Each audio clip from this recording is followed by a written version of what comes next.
What's up, TGN and Yesh Gamers? Robert the Bruce here.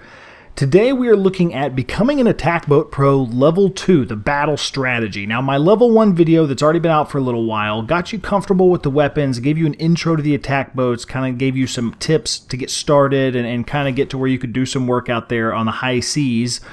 Now when you're feeling good in the attack boats and you're ready to step it up to the next level, then it's time to get specific with your loadout and adjust your playstyle accordingly. What I and most other attack boat guys will recommend is the burst cannon and the TV missile. Now if you remember in my level 1 boat video I recommended the 30mm cannon, and I still stand by that decision for guys starting out. Most players run straight at their target and find themselves in a nose-to-nose battle against enemy attack boats. In this situation, the 30mm is deadly. It also does great splash damage against infantry, small vehicles, etc. Now this video is all about adjusting your entire attack boat strategy, and that means that you'll probably be tactically hitting your targets while staying on the move. This helps keep you and your passengers alive. But you need weapons that complement this, right? Well, this is where the burst and the TV missile come in. The burst cannon has very little drop, so it's great for blasting away at enemies a long way away. I recommended the TV or tow missile in the level 1 video, but now it's time to graduate to only using the TV missile. It'll be frustrating at first when you miss targets and die because of it, but it is definitely worth it in the end to get good with this weapon.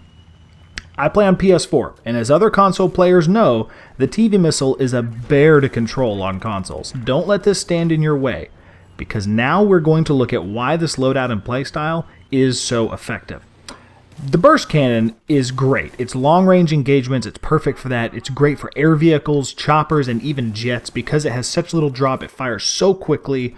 You can really keep those air vehicles at bay. Choppers love to just follow attack boats and try and bust them up, and jets will do the same thing. With the burst cannon, you can legitimately shoot them down. You have a great anti-air weapon without having to resort to using passive radar or something else that really cripples your loadout.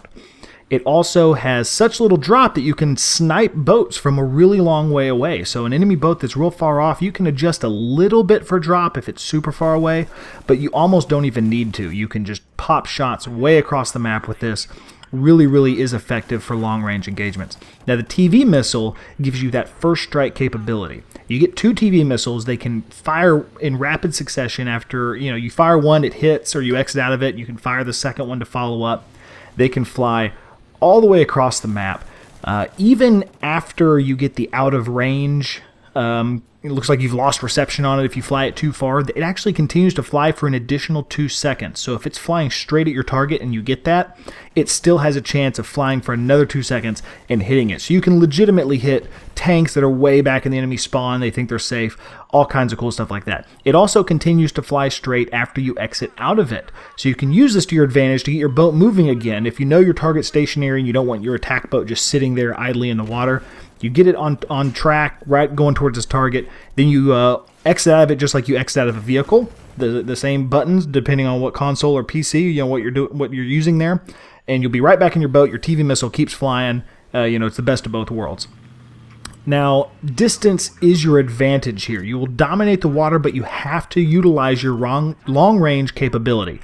If you just try and slug it out with enemy vehicles in close range, particularly enemy attack boats, if they come at you with a powerful 30mm tow combo and they're pretty good at it, you're probably going to lose that battle. So you've got to pay attention to your minimap, see where these enemy vehicles are beforehand, and plan your attacks accordingly. Now, after your initial 2 TV missiles, this is important. It takes quite a while to reload before you start getting TV missiles back again. So really think about this. Don't be wasting your TV missiles trying to go after choppers. They're really not that effective against them, and the burst cannon is way better for this. Plus, you're going to miss most of the time. It's just a waste.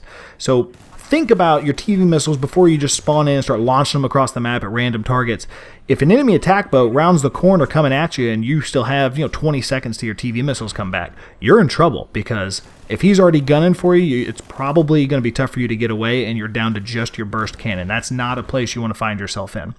Also keep in mind that it takes 1.5 minutes for attack boats to respawn. So after you go up against the enemy attack boat or boats on that map, if you get the kill, you've got 1.5 minutes to just totally run the whole map. Don't worry about the enemy, watercraft at that point. They've got 1.5 minutes before they come back. You can really go start dominating air vehicles, land vehicles that are too close to the water, all kinds of good stuff. Now, in the end, after you're comfortable with this loadout and playstyle, you'll be totally just rocking enemies regardless of where they are on the map in relation to you. Trust me, it's very satisfying to bust up an enemy tank who's sitting way back in his spawn lobbing shells. He thinks he's safe, and suddenly your TV missiles come flying in. It's really, really cool. Use cover to your advantage. Engage enemy attack boats from afar. Try to keep moving as much as possible. You'll find yourself destroying them before they're even able to get hardly any shots on you, but you have to play to the advantages of this loadout. After a while, you'll find yourself in a round where the enemy choppers, enemy attack boats, their rib boats, all of them, they're all coming after you because you're such a dominating threat. It really is a cool feeling. Now give this loadout a try, but don't stop at one round. If you're struggling, enlist a friend to ride along and repair you so you have a little more margin for error. A good attack boat can swing the battle in your team's favor, so mastering this vehicle is a worthwhile endeavor. Thanks so much for watching. Leave a comment with your own thoughts on more advanced attack boat strategy. I'll see you in the next video.